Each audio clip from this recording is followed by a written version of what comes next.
గద్దెనెక్కిన మొదటి నుంచి కూడా కేసీఆర్ మీద, కేటీఆర్ మీద, హరీష్ రావు మీద, బీఆర్ఎస్ నాయకుల మీద ఎంక్వైరీల పేరు మీద, కమిషన్ల పేరు మీద, సిట్ల పేరు మీద, కేసుల పేరు మీద, జైళ్ళ పేరు మీద, అరెస్టుల పేరు మీద, నిర్బంధం పేరు మీద అనేక ఇబ్బందులు పెడుతున్నారు. ఏ ఇబ్బందులు పెట్టినా కూడా ప్రజల కోసం 2001 నుండి 14 వరకు కేసీఆర్ నాయకత్వంలో భారత రాష్ట్ర సమితి, ఆనాడు తెలంగాణ రాష్ట్ర సమితి పోరాటం చేసి తెలంగాణ తీసుకొచ్చింది. 2014 తర్వాత 2023 వరకు 2 సార్లు ప్రభుత్వం ఏర్పాటు చేసి తెలంగాణను బాగు చేసుకున్నది. ఇవాళ బాగు చేసుకున్న తెలంగాణను తెరలు చేయడానికి అని చెప్పేసి ఇవాళ అందలం ఎక్కిస్తే ప్రజలు నమ్మి ఇవాళ ప్రజలను మోసం చేస్తున్నారు. వారి యొక్క సమస్యల నుంచి డైవర్షన్ చేయడానికి అని చెప్పేసి ప్రతిరోజు కూడా ఏదో ఒకటి అరెస్ట్ కానీ, లేకపోతే సిట్ అని కానీ, కమిషన్ అని కానీ, ఎంక్వైరీ కానీ చేస్తున్నారు.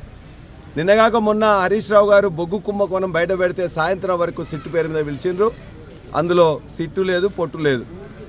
ఆయనే హరీష్ రావు గారు ఇంతకుముందే సుప్రీంకోర్టు, హైకోర్టు కూడా ఇదే కేసులో ఆయనకు క్లీన్ చిట్ ఇచ్చింది.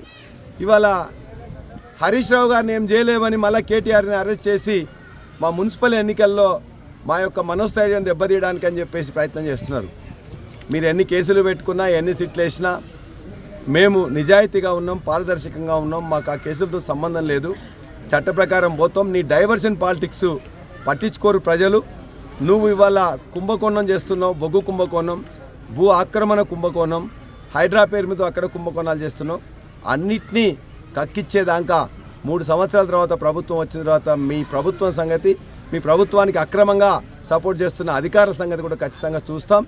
ఇవాళ కేటీఆర్ గారు చట్టాన్ని గౌరవిస్తూ పోయింది తప్ప ఇలా అందులో ఏదో ఉందని కాదు. ఖచ్చితంగా కేటీఆర్కు మద్దతుగా మా యొక్క జనగామ నియోజకవర్గ ప్రజలు, కార్యకర్తలు, నాయకులు అందరూ ఉన్నారు. మేము ఎన్నికల ప్రచారంలో ఉన్నాం.